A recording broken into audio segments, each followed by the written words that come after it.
Hi guys, how are you all doing? This is me Navya, the founder of Working Supermoms. I also work in corporate IT. I'm an entrepreneur for a spa and salon business called Camille Alban Paris. So I do all these things, but now I'm here to inspire and be inspired.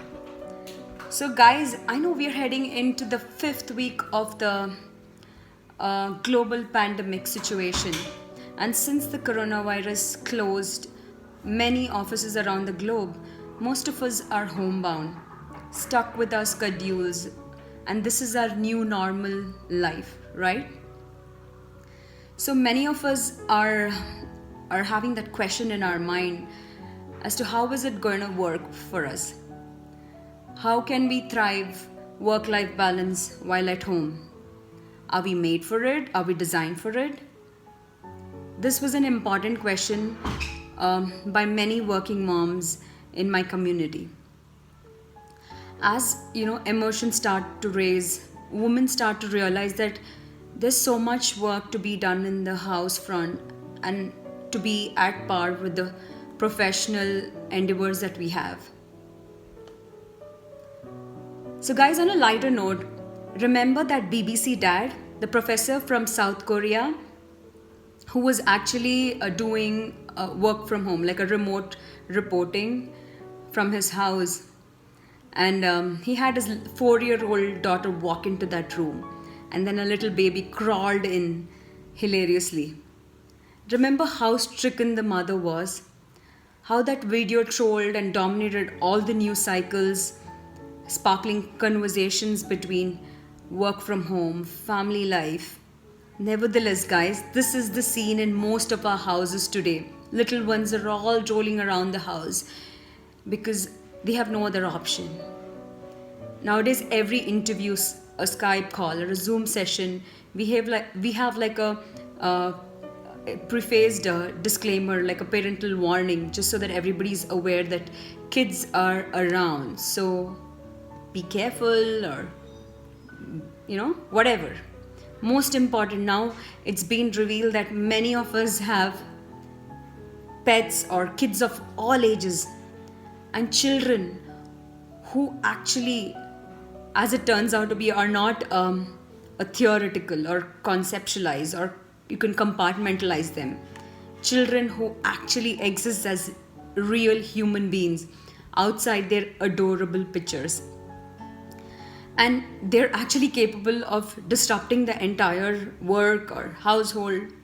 And these little kids are banned from their schools, their daycares, their colleges, and are all suddenly home. And they need to be catered to, they need to be emotionally looked after, supervised. Older kids might be going through a trauma or frustration because they're homebound or bedroom bound. And little kids or older kids need to be fed constantly. Children who need things actually when a mom or a dad is having a Zoom meeting. And most of the parents, what they do is constantly apologize for being interrupted. And I'm really hoping that one of the silver linings of this entire thing is that we can stop apologizing for having families. I was just watching a television producer and a mom who actually expressed saying that she can't remember the number of times she apologized for being interrupted by her little ones, even though she was working like off times, like weekends and night times. And the same thing happened with my little 3-year-old when I was working from home. He needed something to be catered to, and I had just had to take the call from my boss, and he started banging the office door, and I had to rush into the storage room to talk and finish my call. And then I had to apologize. And after that, the incident, I started to realize that we're sharing home with little children who are dealing with their own frustrations, side effects, and cannot reasonably understand that their moms or dads are at home because we're sitting in our living room or bedroom or office, home office, wearing a nice top and a sweatpant. No, the BBC dad I was talking about, if you remember, was mortified by his kids, interrupting the camera, and feared he would really lose his job. But the opposite happened. The entire world was talking about it, and no one seemed to think that he was less capable of his job, and nobody's going to judge even us when such things happen. It's important that we accept reality, we acknowledge what is happening with us instead of staying in denial, and work towards thriving on while working at home. So, for all the newbie work from home moms and for the regular ones, I have some wonderful tips to give you all to make your time productive and sane. After working from home for almost like 8.5 years, I can tell you there is definitely a learning curve. So, my goal here is to shorten that curve for you guys. And here are some wonderful tips I would like to give you so that you could be as productive as you were at office, so that you could have the same productivity at home.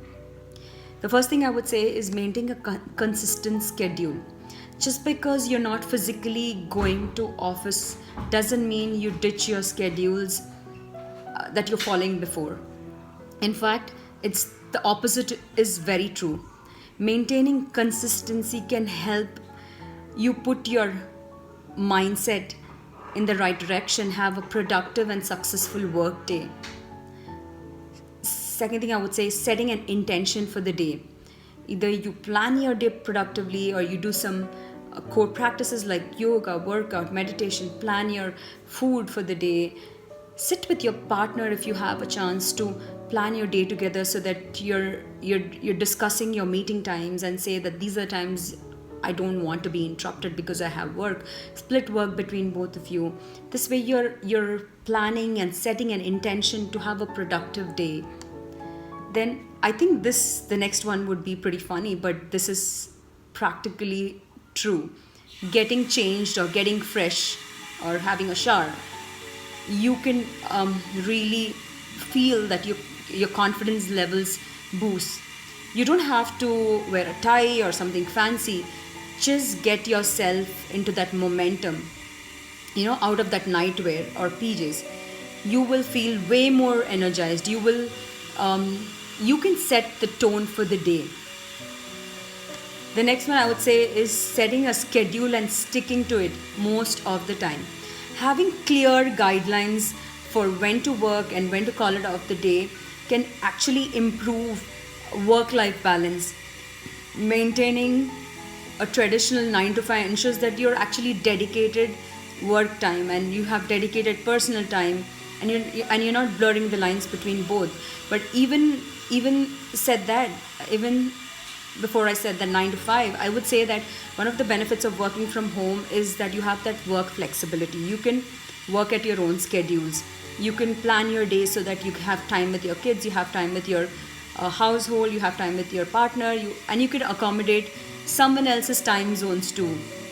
And when you do so, you can actually wrap up sometime earlier, or you could sleep through over like a little bit more in the mornings. So this entire thing, the key thing is planning. Planning is key, especially when you're sharing your house with your family and your kids. It's important to share your calendar with your colleagues. It's important to share your calendar with your colleagues and block some time for personal obligations so that nobody will actually book times in those timings. And everybody knows now, for example, I'm not available because my time is set. So it's important that you know, and that's fine. I'll come back. If you need to actually, help maintain some structure, or you need some time tracking apps, I think Harvest and Timely are really great ones that can help you keep tab on your productivity and also, help you focus more during the day. And the next one I would say is focusing on health and wellness for maximum productivity. Do not overeat. Do not eat less. Eat right. Eat healthy. Eat good food and eat at regular intervals, and also work out. Do some yoga, some meditation practices, some journaling, gratitude practices. This entire thing will help you keep your health and wellness, at par for the day. Because it's so important that women who are working, or women in general, need a lot of health and wellness tracking, because it's very important. If we are healthy, we can take care of the entire family. we can make sure our kids are fine, our husband is fine, everybody is fine. So make sure your health is absolutely fine.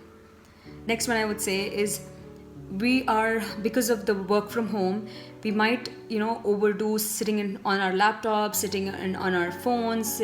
We're just having extremely high levels of screen time. Eliminate screen time in the morning at least. The biggest thing is, if you can eliminate screen time in the morning, you are having a much needed break from news, social media, outside distractions, and you're focused to work on your plan for the day, your productivity for the day. Just make sure you could control this in the morning, so that your entire day is set. You have time for your kids, you have time because you planned well for your food, or you planned well for your domestic work, because nowadays none of us are having domestic help at home. So all this planning can happen in the morning is the most productive. The next one is the most important aspect for working from home moms or dads. Do not forget to take breaks. Stand up every 50 minutes for 5 to 10 minutes. Go walking in the garden, go walking in the balcony, go walking in the house, get some fresh air, get some vitamin D. But just be careful that you're maintaining that social distancing. And the next one is the key one that I love. It's actually taking lunch breaks.